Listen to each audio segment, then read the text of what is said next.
And welcome back, everybody, to WTL. Where's the line? I'm your host, Andy Klassen, joined by Jabron. the Parlay Pounder. Yes, sir. We're back.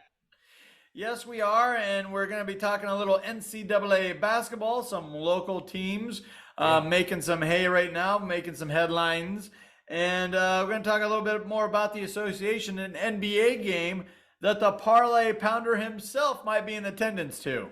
Yeah, no doubt. My birthday is Sunday, Andy. And then me and my buddies were heading out to Denver. Got to see that new Clippers team with Westbrook and going to see the MVP Joker. So it's gonna be a lot of fun, and I can't wait to see some bets put down on that game. So go Nuggets. That is going to be fun. Denver is a fun town to hang out in as well. You might also catch an Avalanche game. Yeah, they play the Calgary Flames on Saturday night. We're kind of looking at ticket prices right now, but we'll probably get in there as well. All right, very cool. Well, hey, let's start Saturday. Yeah, Creighton taking on Villanova, heading out to Philadelphia. That's an 11 o'clock tip-off on Fox. Oh, by the way, yours truly is going to be on the post game on 1620 once again. yeah. They're for the Creighton Blue Jay game. So I'll be talking a little bit more Blue Jay basketball over on 1620 The Zone. And that's usually at DJ's dugout, correct, Yes. Andy? Yep. Yeah, right Yep. across the street. Yeah, that was a lot of fun watching you guys do that after that heartbreaking loss Oof. against Marquette. So yeah, everybody come out and watch Andy on that. Well, it's an away game that's not in Omaha, so Oh yeah, I think it's going to be remotely done. But still, go to DJ's. Why not? It's a great yes, bar. you still go to DJ's.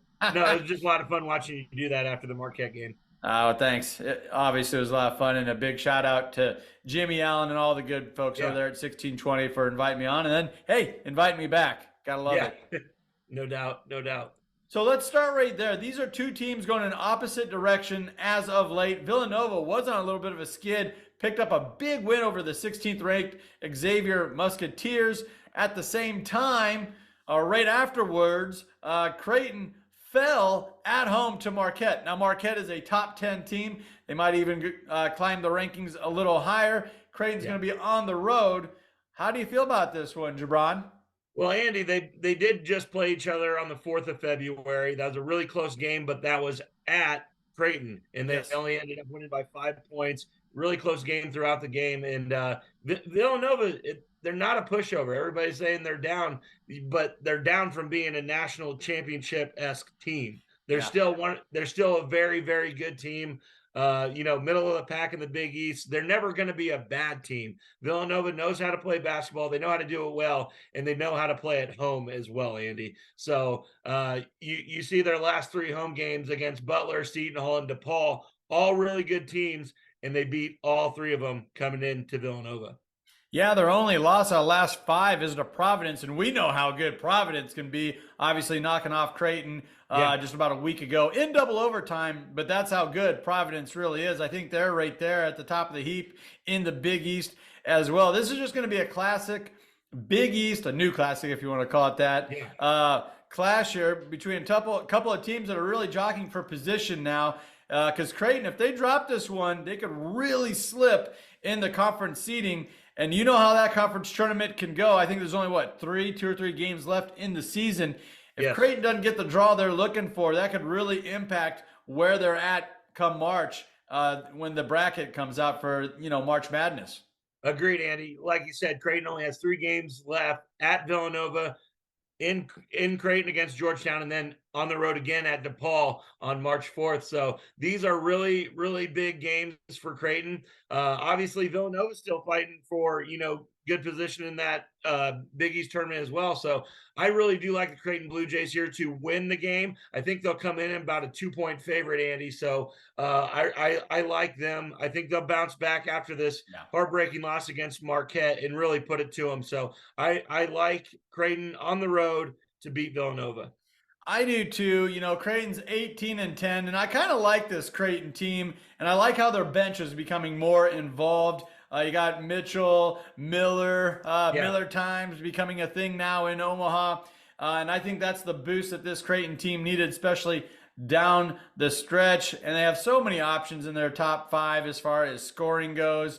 with Shireman, Kaluma, Kalkbrenner, all those guys. And Villanova, even though they've been winning as of late, they're still just a 500 team. They're 14-14 Yeah. overall. So I like the Blue Jays as well on the road. And plus, it's a game they gotta have. Yeah, agreed, Andy. And it seems that our top guys come out a lot more aggressive after a loss when they got something to prove. I really see a big game from Nimhard coming. When he had to bounce back on that double overtime loss, he came out against St. John's Red Storms and Yeah. put up 16 points. And I really think Alexander will get it going as well. He needs to have a good game to be feeling good going into the Big East tournament. So I really like Creighton's stars to shine in this game and take the win. Good point. Good point. So pick them. I'm going with the Blue Jays all the way. Hey, let's head on over to the Big Ten. Talk about the Big Red playing host to the struggling Minnesota Golfers, the Golden Gophers. And that's about as nice as you can put it. Gophers just losing a blowout loss to the Maryland Terrapins, 88-70 the other night. They also lost to Maryland, what was that, February 4th? Yeah. 70-66. So, like, I mean, oh, no, that was Nebraska's score. Excuse me. There. Yeah. 81-46. Yeah. It's crazy. Oh, my God. And I believe there was a team in red that just beat Maryland, right? Yes. This Nebraska team is surging, Andy. You've seen it winning 4 of their last 5 against really, really good top-tier Big Ten teams, being Rutgers, Maryland, Wisconsin, Penn State. Now, you're sitting at Nebraska, you're saying 7-10. Is that a good record in the Big Ten? This Big Ten lineup is probably one of the best we've seen in recent history. Yeah. From 1 to 12. These are teams that can go very far in the NCAA tournament, depending on where they get seeded. So I really like this Nebraska team right now, and I think this is on the hinges of a blowout of the Golden Gophers at home, because Pinnacle Bank Arena is going to be packed. Tamanaga will get the energy going. Walker will get the energy going. Griesel will get the energy going. Big win for the Cornhuskers. They're feeling good right now, Andy. There you go. So you're back in red. I am. You know, a lot of times we've seen this Nebraska team, especially the last 2-3 seasons under Hoiberg, have that letdown, whether it's at home, on the road, but after a big win, man, they just come out flat. But you don't think that's going to be the case here? Not here, not this year. No, I don't. Just because Nebraska has played this team already. They played them in Minnesota, beat them in overtime. So one of Minnesota's one of their better games. Obviously, they've only won 1 game in conference against Ohio State. So Nebraska's seen them. They know what they're doing. They know how to beat them. And with that energy in Pinnacle Bank Arena, this is going the lid will be blown off. You remember being in there on Sunday against the Maryland Terrapins. That's probably the loudest in the last couple of years that I've heard it in there. You could probably hear it from Omaha. And to me, it looks different. It feels different. It looks like the boys are having fun. Sam Griesel, Derek Walker, of course, Tamanaga going crazy out there, draining threes. It's really a fun brand of basketball that the old Cornhuskers are playing right now. I don't necessarily see a letdown as well. Going to be very curious where this line's at. If it gets too stretched out, I might have to fade it. But if it's within 5, 6.5, give me the Huskers. Yeah, no doubt, Andy. If this comes in, and I think it will initially come in a little bit lower, probably around 4 to 6 range. So if you can get it at that, I would definitely hop on it, because I really think that the Huskers can extend this probably out to 10 to 12 points by the end of this game. Like you said, it just takes one shot of Tamanaga to go in to get that energy going. And then Walker, pretty much owning that post game. And Minnesota I don't believe that they can score on us. And that's what really separates this Nebraska team for me, is that defense. And they're just naggy. That you could see that against Maryland, is that they were just bothering them the whole time. Don't let them get in rhythm, and then hit big shots on the other end to get that energy going. All right, well, hey, let's hit on a game here. Let's wrap it up with an NBA game, one that you're going to be at. You're going to be in attendance. That's the Denver Nuggets playing host to the LA Clippers. That's going to be on ESPN. That's a 9 p.m. That's a night game, Central Standard Time. Wow, Denver has such a good record, 41-18. They are coming off a back-to-back though. The night before, they're going to have to play in Memphis. They got to turn around, hurry up, get to Denver, and then take on a brand new look LA Clippers team. Jabron, what are you thinking? Yeah, Andy, this is going to be really fun to watch. Like you said, Denver, probably the best team in basketball as of right now. Of their last five, they've won 4 of their last 5, dropping a head scratcher to the Orlando Magic, but beating the likes of Dallas, Minnesota, Miami, beating some really good teams.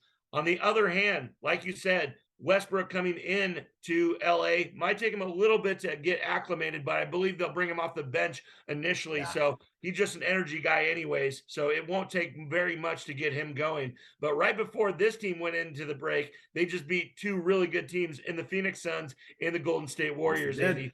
So this is definitely the best matchup. It deserves to be prime time, which it is on ESPN on Sunday night. I would lead towards the Denver Nuggets just because it's at home and they really don't give up too many games at home. But like you said, you got to watch that line of that back-to-back. Clippers are going to come in rested, and all of them should be a full go because of just coming off the All-Star break and shouldn't have to do any load management right away. Are you saying they didn't play real hard during the most least watched All-Star game of all time? I don't believe so, and I don't know if anybody was in the All-Star game. So there's the horn, so we're up against it. But real quick, earlier we talked about MVP futures, and how Jokic was at the top of the pack. Well, here, let me tell you why. He leads the team in points scored, assists, and rebounds. The big 3 stats on any basketball team. Nikola Jokic is at the top, averaging 25 points, 10 boards, and 12 rebounds per game. Unbelievable stuff. He's the best. He's the best player in the league at what he does, and he doesn't care how they win. He doesn't care if he scores. He doesn't care if he gets the rebound. He's just out there to win, and it's a really fun to watch him. He's so fun. What's amazing is, it's not flashy or anything, but man, it fills up a stat sheet. It does. I had a bad beat last week, Andy, where I needed him to get, I think it was 24 points to complete my parlay. He had a triple-double in the first half, and they were winning by 40, and he never played again. He was 1 point shy, but you can't fathom that that's going to happen, that they're beating them by 40 in the first half, and you can't diss them for that, for already winning the game and having a triple-double. You weren't the only one that took a bad beat on that one. That was a heavily publicized one because, I think he played like one series, like a couple of times down the court in the third quarter. That was it. After halftime. He's the man, and I can't wait to watch him. It's going to be a lot of fun. All right, let's take a quick minute to recognize one of our fabulous partners. That is the Nebraska Brewing Company. World class in every glass. Don't go anywhere. This is WTL.